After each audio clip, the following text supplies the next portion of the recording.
misal nih, pada pertemuan yang lalu dicontohkan ada seorang yang berangkat ke tempat maksiat menggunakan kendaraannya, di tengah-tengah jalan kecelakaan, hancur kendaraannya, sudah tidak bisa dipakai lagi itu kendaraan motornya atau mobilnya, tidak bisa dipakai lagi. Kemudian nangis-nangis, nyesel saya, seakan-akan bahasanya dia menyesal daripada perbuatan dosanya, padahal bukan. Nyesalnya dia itu karena ketika dia mau berangkat maksiat, mobilnya kecelakaan, rusak akhirnya. Nah, yang dimaksud penyesalan di sini adalah penyesalan akan dosa yang sudah dilakukan. Jadi nyesel, ya Allah, saya menyesal sudah berbuat dosa ini ya Allah. Nah, itu baru namanya menyesal yang sungguhnya. Kalau menyesal cuman karena kehilangan daripada dunianya, maka belum disebut menyesal. Fa idza hasalat wastakmalat fahiya taubatun haqiqiyatun shadiqah. Kalau memang syarat-syarat yang kemarin dijelaskan oleh Al-Imam Al-Ghazali sudah terpenuhi, barulah itu disebut dengan taubat yang sesungguhnya. Nah, kalau istighfar niki kita kan sering istighfar. Hampir setiap selesai salat kita istighfar. Nggih mboten? Nggih. Tapi terkadang istighfar kita ini belum diterima sama Allah Subhanahu wa taala. Karena kita beristighfar hanya sekedar mengucapkan kalimat astaghfirullahaladzim saja, belum menghadirkan dalam hati kalau kalimat ini kita ucapkan karena kita banyak dosa, belum mencapai derajat itu. Makanya terkadang istighfar kita ini tidak menghasilkan ampunan daripada Allah Subhanahu wa taala. Syarat istighfar yang diterima oleh Allah tentunya yang dibandingi dengan hati. Jadi kita sadari kalau kita ini hamba Allah yang banyak dosanya. Kalau kita beristighfar sambil menyadari kalau diri kita penuh dengan dosa, maka Allah akan ampuni dosa kita. Cuman kalau sekedar istighfar itu untuk rutinitas saja, ya eman-eman. Pokoknya habis sholat istighfar, tidak ngerasa salah. Padahal tujuan daripada istighfar setelah sholat niku Bapak Ibu adalah kalau tadi di saat kita sholat kok ternyata mikir yang ndak karuan, dengan istighfar itu dosa kita akan diampuni. Nah, kok wayahe sholat nyenengan mikir mangan bakso, nggih, enak iki adem-adem pedes-pedes nggih. Nah, itu kan ndak boleh. Makanya ketika kita selesai sholat, astagfirullahaladzim, tujuannya supaya pikiran-pikiran aneh yang seperti tadi itu dimaafkan oleh Allah Subhanahu wa taala. Lah tapi kadang kenyataannya setelah salam kita beristighfar, tapi seakan-akan sholat kita tadi dari awal sampai akhir sudah khusyuk, sehingga seandainya tidak pakai istighfar pun tidak jadi masalah, seakan-akan gitu. Makanya istighfar kita kadang perlu diistighfari. Sudah istighfar, tapi istighfarnya perlu diistighfari. Kenapa? Istighfar tidak khusyuk. Wa amma muqaddimatu taubati fasalasun. Kemudian Al-Imam Al-Ghazali menjelaskan kepada kita tentang pendahuluan taubat. Pendahuluan taubat, ciri-cirinya kalau orang itu bisa bertobat kepada Allah itu seperti apa? Beliau mengatakan ada 3. Yang pertama, muqaddimah, supaya kita itu bisa bertobat kepada Allah adalah dzikru ghayati qubhid dzunub. Kita mengingat keburukan daripada perbuatan yang kita lakukan. Misal, kalau ada orang mau bertobat daripada zina, hendaknya dia mengingat kalau zina itu adalah perbuatan yang hina. Hina di mata siapa? Hina di mata Allah, dan hina di mata manusia. Makanya sekarang kita lihat, kalau seandainya kok ada di antara tetangga atau warga yang tinggal di desa kita kok ketahuan berzina, kira-kira apa yang terjadi? Bakal jadi bahan ejekan masyarakat, dijauhi oleh masyarakat. Lah kita sadarkan hati kita ini, kalau kita ingin taubat, kira-kira dosa apa yang kamu lakukan? Ingat, dosa itu adalah perbuatan yang salah, Ingat, kalau kamu melakukan dosa itu, kamu akan disiksa oleh Allah Subhanahu wa taala. Sehingga pertama, untuk menggapai derajat bisa bertobat dengan taubatan yang nasuha adalah mengingat dosa. Wasaniyah, yang kedua,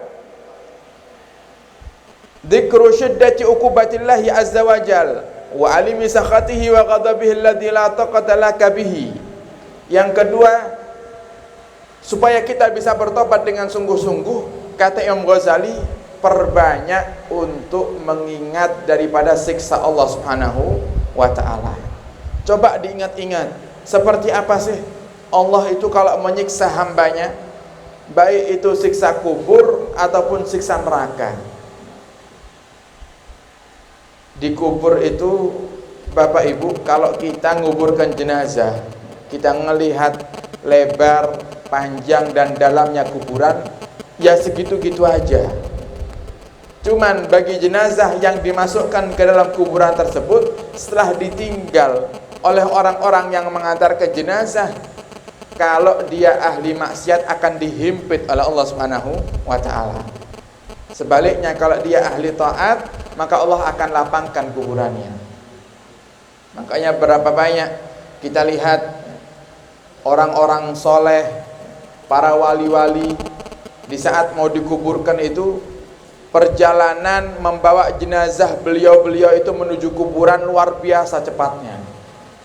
Nabi Muhammad yang mengatakan, jenazah itu pada asalnya sebenarnya mereka itu berkata sesuatu, cuman yang bisa dengar selain manusia. Yang bisa dengar ucapan jenazah itu yang mau kita kuburkan itu selain kita manusia.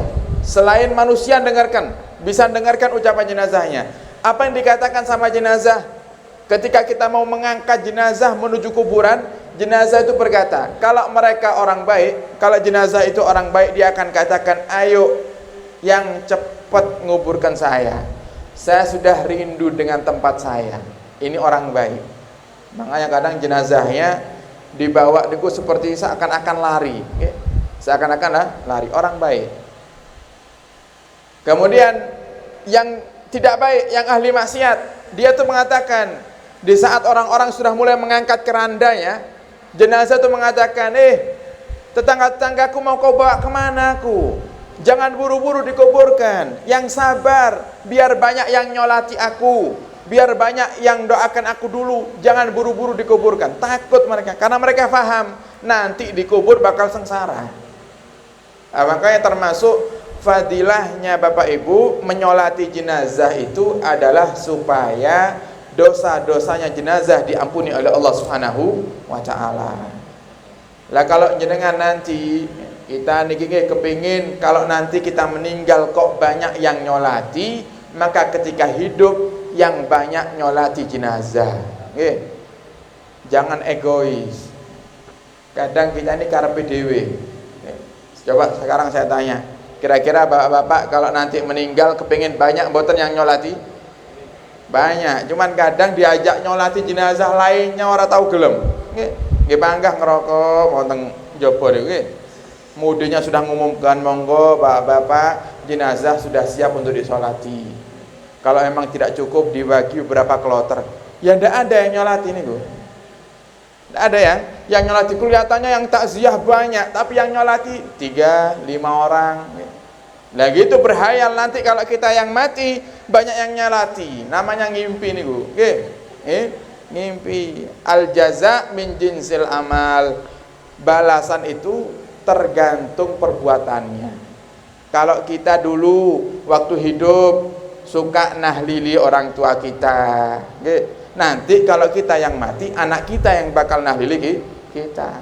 Nah, kita berhayal setiap malam Jumat lupa nahlili orang tuanya, berhayal nanti punya anak, anaknya yang nahlili kita. Tidak bisa seperti itu. Hal jazaul ihsan ilal ihsan. Yang baik ya dibalas dengan kebaikan oleh Allah Subhanahu wa ta'ala. Sehingga tujuan daripada jenazah itu Bapak Ibu disolati adalah supaya dosa-dosanya diampuni. Bukti lainnya, kalau sholat itu termasuk hikmahnya supaya dosa jenazah itu diampuni adalah orang-orang yang mati syahid Orang-orang yang mati syahid seperti para sahabat zaman dulu yang ikut perang kok wafat di medan perang, terbunuh ya, di medan perang, maka orang-orang yang mati syahid yang gugur di medan perang itu tidak perlu dimandikan, tidak perlu disolati, cukup dikafani langsung dikuburkan.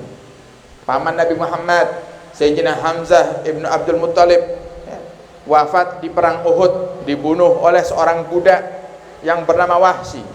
Maka Sayyidina Hamzah ketika ditemukan dalam keadaan wafat, Sayyidina Hamzah tidak perlu dimandikan di saat itu, tidak perlu disolati, langsung dikafani, dikuburkan. Loh kenapa kok tidak dimandikan?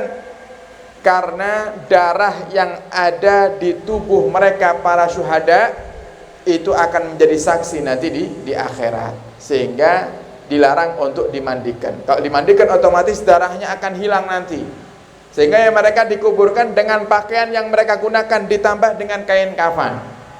Kemudian kenapa kok mereka tidak disolati?